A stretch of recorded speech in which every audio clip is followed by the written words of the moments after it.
Hello paper crafters, I'm Sunny Sky and I'm an independent Stampin' Up! Demonstrator. And today I thought I would show you a little bit about assembly line stamping. And we're going to be making this card using the watercolor wing set and a greeting from the tin of cards. My daughter is graduating from high school and I need to send a thank you card to all of her teachers. So I have to make a bunch of these. Alright, we're going to use Calypso Coral, Rose Red, and Cherry Cobbler colors in our ink and our cardstock. So these are the sheets of paper that you will need, the cardstock. This is 2 3/4 by 5 is the white layer, 4 by 5 1/4, and then your full card is 4 1/4 by 11. And I've scored those in the center already. I chose this side for my main image of the card because you can get 6 of them out of one sheet of cardstock. And I'm actually making 12 today. So there is how you would get that out of one sheet of cardstock. So it's 8 1/2, but you really only need 8 1/4 inch wide and you get 3 out of one sheet. So it's really quite an efficient way to use a full sheet of cardstock. Alright, let's bring in our stamping pad here.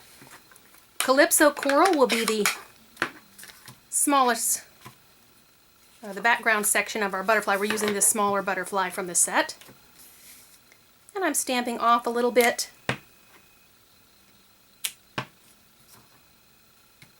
And I'm actually angling them up. And when I'm going to make a bunch of the same card, while I've got this ink out, I'm just going to go ahead and do this section on all of them.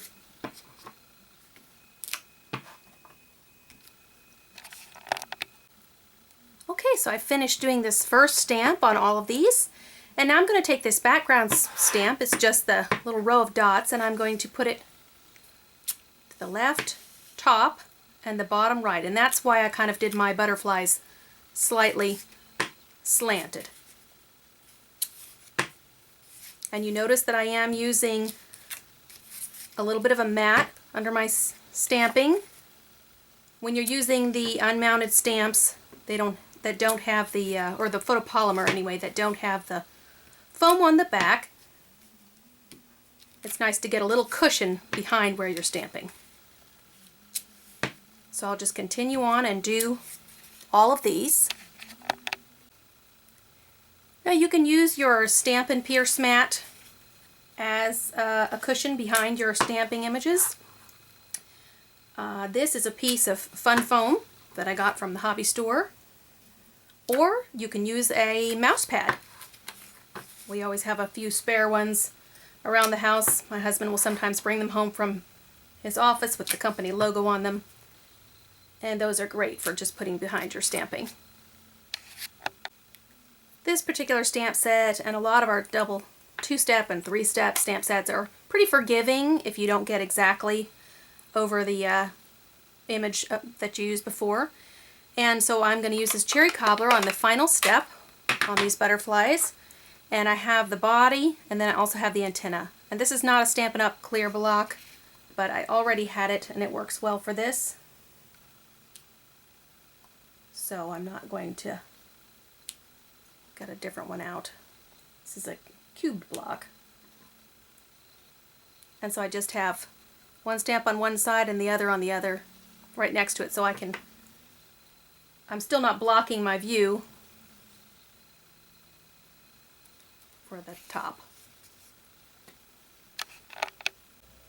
Okay, so I finished my butterflies on this front image. I do have one more thing of stamping, so I'm going to go ahead and complete that now. And that is my thank you on the inside of the card. I do stamp about 200 cards for Christmas, so I try to do something that is easily duplicatable, something that I can get a lot done.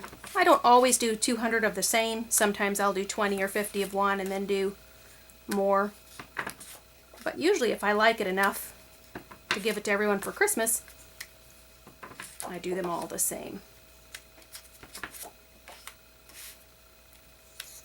Alright, and now we're finished with our stamping, and it's time to start putting them together. And we have all our layers here. our image, our background, and our full card. And instead of folding it in half now, I'm actually just going to turn these over backwards and take care of this.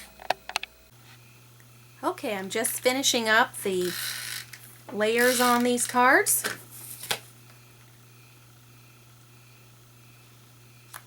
Alright, and then I'll go back and do my stamped image, and I'm just going to put that right in the center of the front panel. And I actually went ahead and did that on all of these. And then my next step here is some washi tape. I did glue these down because washi tape is not that sticky, and so it's not really the best as an actual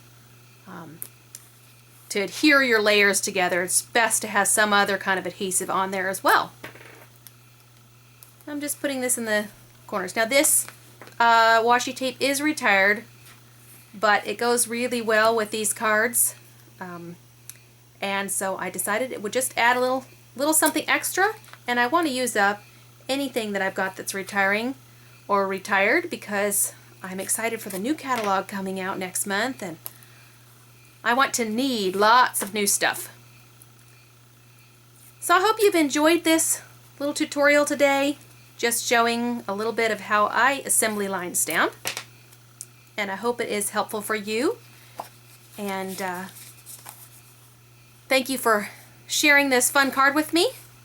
And you can shop online anytime.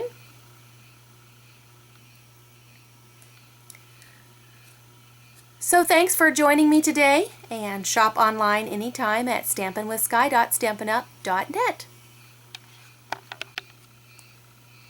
Now these particular teacher thank you cards are actually going to have a gift card inside. So what I've done is I've got 2 mini glue dots on the strip, and I'll just place them in the card like this.